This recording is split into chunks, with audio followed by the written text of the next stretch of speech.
Om Namo Bhagavate Vasudevaya. So this next excerpt from the Srimad Bhagavatam, Kashyapa is speaking to his wife. He had many wives, two of the most prominent, Diti and Aditi. This one is for his wife Diti. Shukadeva Goswami now says, although Kashyapa Muni was a learned scholar, he became captivated by Diti's behavior, which brought him under her control. As Prabhupada used to say, man is butter, woman is fire. What happens when butter comes in contact with fire? Yeah, unless it becomes burnt. Therefore, he assured his wife that he would fulfill her desires. Such a promise by a husband is not at all astonishing.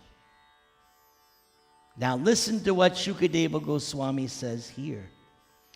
In the beginning of creation, the Creator, Lord Brahma, the father of all living entities, saw that the living entities were unattached. To increase the population, he then created woman from the better half of man's body. So this expression, better half, comes straight from Shastra. Although some of us say bitter half. But Shastra says better half. And the same is true in the relationship of Lakshmi and Narayan.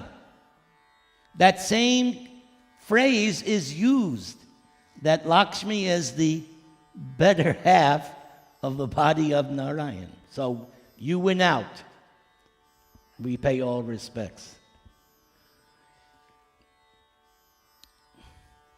Oh, my dear one, the most powerful sage Kashyapa, being extremely pleased by the mild behavior of his wife, key word, mild.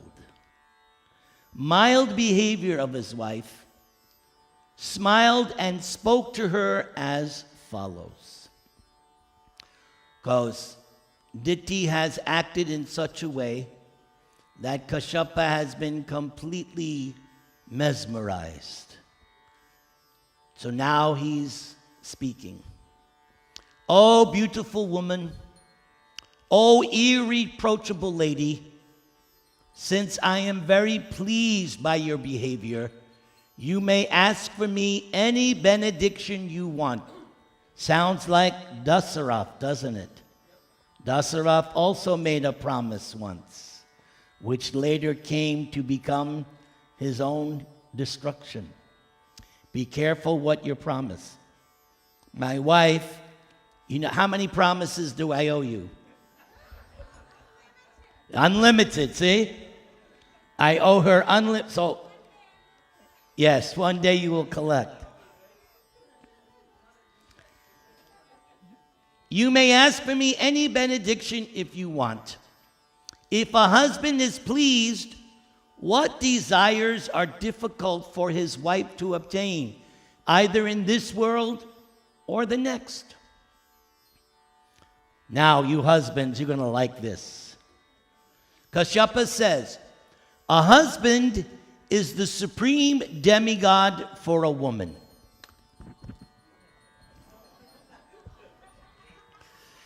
The Supreme Personality of Godhead, Lord Vasudeva, the husband of the goddess of fortune, is situated in everyone's heart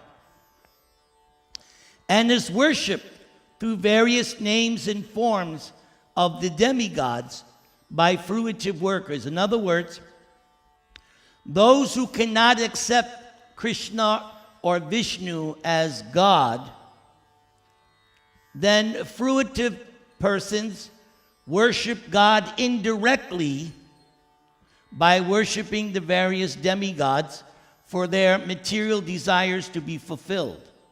But notice it's indirect.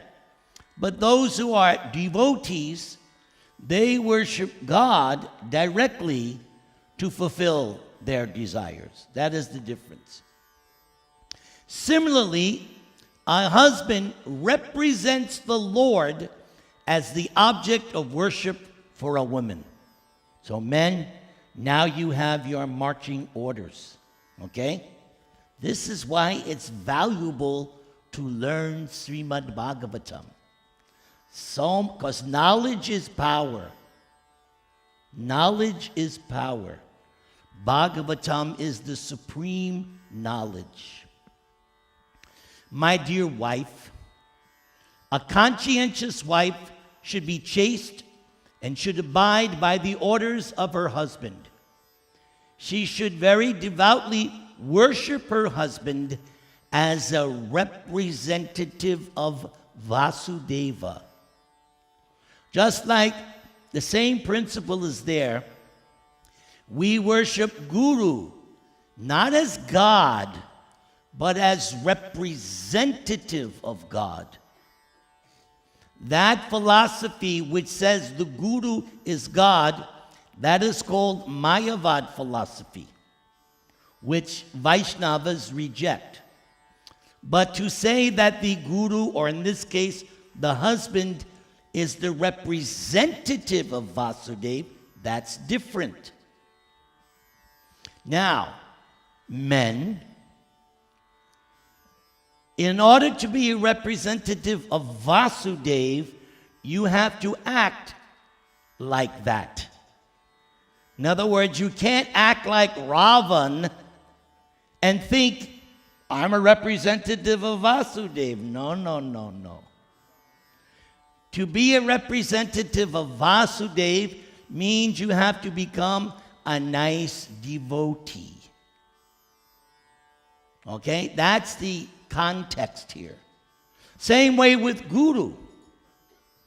How do you judge who is proper Guru? It's someone who acts and speaks the way Krishna speaks in Bhagavad Gita. It's very, very simple. Does he speak what Krishna says? And more importantly, does he act that way? Not that he's a hypocrite, that he speaks one thing and that in his actual life he's completely different. So the words have to match the character or the activities. Then the husband can be worshipped as a representative. So ladies, that's your counter weapon. When your husband demands so many things, yes, but I see you're not representing Vasudeva. I don't see you chanting. I don't see you reading Bhagavad Gita. I don't see you coming to temple. So this is the key here. So we'll stop here and we'll have our next singer. Don't touch that dial.